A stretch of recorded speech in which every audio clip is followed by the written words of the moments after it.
अस्सलामुअलैकुम। आज हम करने वाले हैं पाइथन में डेटा टाइप्स एंड वेरिएबल्स। यानी मैंने 2 सवाल बनाए हैं इसके, जो कि बहुत ज़्यादा इम्पॉर्टेंट है। यानी पाइथन में बहुत ही ज़्यादा जो है वो नीड होती है जिनकी। तो मैंने यहाँ पे लिखा है declare variables of different types data float string boolean and print their values and name types. तो अब हमें क्या करना है, नॉर्मल हमने एक टेक्स्ट भी प्रिंट करवाना है उससे, यानी जो भी इंटीजर जिस तरह नंबर प्रिंट करता है, फ्लोट जो परसेंटेज टाइप प्रिंट करता है, स्ट्रिंग वेरिएबल बूलियन ट्रू और फॉल्स की हमें वैल्यू देता है। तो हमें इसी तरह कोई भी वैल्यू प्रिंट करवानी है, उसके साथ साथ ये भी प्रिंट करवाना है कि जो भी मैंने प्रिंट किया है वो किस टाइप पे डिपेंड करता है।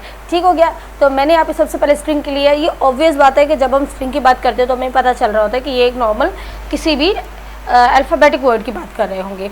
वहीं अगर मैं बात करूँ इंटीजर की, तो वो हमें पता चल रहा होगा कि होल नंबर्स की बात कर रहे हैं। वहीं अगर मैं बात करूँ बूलियन की, तो ये ट्रू और फॉल्स से कंडीशन पे अप्लाई कर देता है। ठीक हो गया। तो यहाँ पे मैं दे देती हूँ, अच्छा यहाँ पे मैंने इंटीजर 2 बार दे दिया, तो मैं क्या करूँगी, इसको फ्लोट कर देते हैं। ठीक हो गया, 20.6। ठीक हो गया। उसके बाद इसका डेटा टाइप। अब हमने क्या करना है, सबसे पहले एक वैल्यू सेट कर देनी है जो कि x है, जिसका जो कि एक स्ट्रिंग है हेलो वर्ल्ड। उसके बाद क्या करना है, सबसे पहले तो x प्रिंट करना है यानी हेलो वर्ल्ड। उसके बाद उसी x की टाइप प्रिंट कर देनी है। ठीक हो गया। अब जब मैं करूँगी तो क्या करेगा, पहले हेलो वर्ल्ड दे देगा और ये बताएगा कि हेलो वर्ल्ड की टाइप कौन सी है। ठीक है, हेलो वर्ल्ड। और उसके बाद इसने बताया कि जो मेरी हेलो वर्ल्ड है वो एक स्ट्रिंग है। ठीक हो गया। नेक्स्ट एग्जाम्पल की तरफ चलते हैं, जो कि है मेरा फ्लोट। तो मैंने यहाँ पे सबसे पहले बताया कि जो मैंने प्रिंट कर रही हूँ वो फ्लोट है, और पहले x प्रिंट करो और उसके बाद x की टाइप प्रिंट करो। ठीक है, तो चलते हैं यहाँ और इसको प्रिंट करते हैं। तो देखें, इसने बताया कि हेलो वर्ल्ड है और जो है वो एक स्ट्रिंग है, सॉरी फ्लोट है। ठीक है, तो मैंने इसको कर दिया है डिलीट। अब जाते हैं नेक्स्ट एग्जाम्पल की तरफ, जो कि मेरी अगेन नाउ इंटीजर, जिस पर मैंने कहा कि पहले मैंने 20 प्रिंट करना है और उसके बाद पहले 20 प्रिंट कर दो और उसके बाद जो है वो मुझे उसकी टाइप प्रिंट कर दो। ठीक है क्या, चलते हैं रन करते हैं। तो यहाँ पे भी अब आप देखें, पहले आएगा मेरे पास अगेन स्ट्रिंग। इसने कहा कि ये स्ट्रिंग था, उसके बाद इसने फ्लोट का बताया कि ये फ्लोट था, उसके बाद इसने इंटीजर का बताया कि ये इंटीजर था। अच्छा, अगर मैं इंटीजर पे जो है वो 0.8 कर देती हूँ, तो ये क्या करेगा, मुझे 20 ही बताएगा। क्यों? क्योंकि मैंने यहाँ पे इंटीजर दिया है। ये तो ये क्या करेगा, 0.8 को नहीं रीड कर 0.8 को नहीं रीड करेगा। ठीक है, तो ये भी करके देख लेते हैं हमारी लास्ट। अब देखें, इसने इंटीजर बताया और 0.8 नहीं लिखा। क्यों नहीं लिखा? क्योंकि मैंने इसको यहाँ पे इंटीजर बताया हुआ है, तो ये एज अ इंटीजर ही इसको रीड करेगा। ठीक है, अब इसको डिलीट करते हैं। अब हमारे पास बूलियन। अब बूलियन बेसिकली क्या होता है वो मैं आपको पहले बता चुकी हूँ कि मुझे सबसे पहले 5 प्रिंट कर दो और उसके बाद बता दो कि ये कौन सी टाइप है। तो देख लेते हैं हम इसका क्या हमें जो है वो रिज़ल्ट देता है। ठीक है, तो इसने हमें एक ट्रू दे दी, जैसे कि मैंने आपको पहले बताया था boolean basically true and false पे डिपेंड करता है। अच्छा, ट्रू एंड फॉल्स में अब फॉर एग्जाम्पल मैंने यहाँ पे 6 लिख दिया, इसने क्या किया, इसको भी ट्रू कर दिया। बेसिकली ट्रू एंड फॉल्स तब हम यूज़ करते हैं जब हम कोई कंडीशन अप्लाई कर रहे होते हैं। ठीक है, तो ये यूज़ किस तरह होते हैं वो भी हमने आज देख लिया इसमें प्रैक्टिस सेशन में। नेक्स्ट है हमारे पास perform arithmetic operations, addition, subtraction, multiplication, division on 2 numbers and print the result. अब 2 नंबर मुझे दिए गए हैं यहाँ पे 7 और 2। इन 7 और 2 का ही मुझे एडिशन, सब्ट्रैक्शन, डिवीजन और मल्टीप्लिकेशन सब करवाना है। ठीक है, तो मैं क्या करूँगी, इसको कमेंट आउट कर देते हैं ताकि इजीली हम जो है वो आगे अपना प्रैक्टिस सेशन कंटिन्यू कर सकें।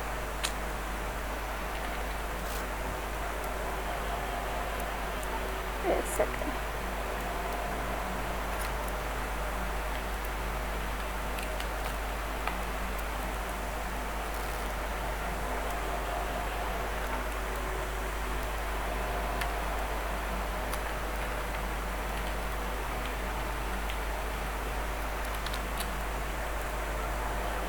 ठीक है।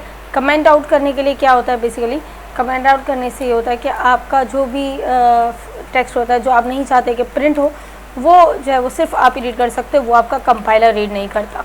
ठीक है, तो ये बहुत ही ज़्यादा इंपॉर्टेंट। अच्छा, बेसिकली यूज़ क्यों होते हैं कि जब हम फॉर एग्जांपल कोई भी हम किसी प्रोफेशनल में काम कर रहे हैं एरिया में, जहाँ पे मुझे ये सब चीज़ें बनानी है, तो वहाँ पे मैं एक जो मैं तो बनाने वाली हूँ, तो जिसके लिए मैं बनाती हूँ ना, उसके लिए मैं क्या करती हूँ, कमेंट इस तरह बना देती हूँ कि इस जगह पे मैंने ये यूज़ किया हुआ है, यहाँ पे ये यूज़ किया हुआ है, यहाँ पे ये यूज़ किया हुआ है। इससे क्या होता है कि जिसके लिए भी मैंने यूज़ किया होता है ना, उसके लिए जो है वो मुझे आसानी हो जाती है। ठीक है, तो अब मैंने क्या करना है,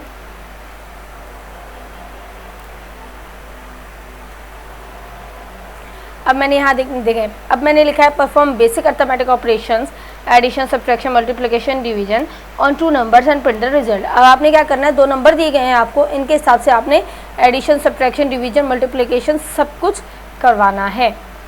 तो इसको मैं ऐसे लिख देती हूँ,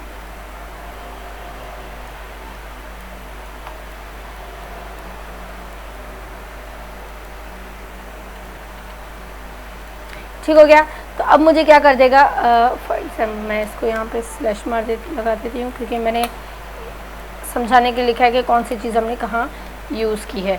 ठीक है, तो यहाँ पे मैंने डिवीजन, मल्टीप्लिकेशन और ये एडिशन, मैंने क्या किया है कि प्रिंट कर दो, सम कर दो, किसको, ए को प्लस कर दो बी के साथ, इसी तरह सब्ट्रैक्ट कर दो। अच्छा, मैंने सिंगल इन्वर्टेड कॉमा में लिखा है, सिंगल और डबल में कोई इशू नहीं होता, सिंगल इन्वर्टेड कॉमा हो या डबल इन्वर्टेड कॉमा, वो स्ट्रिंग को स्ट्रिंग ही रीड करेगा।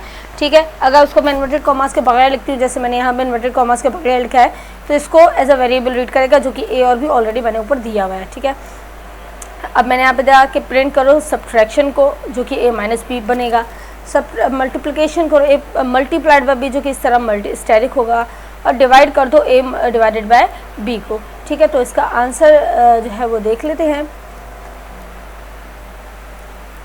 एक सेकंड,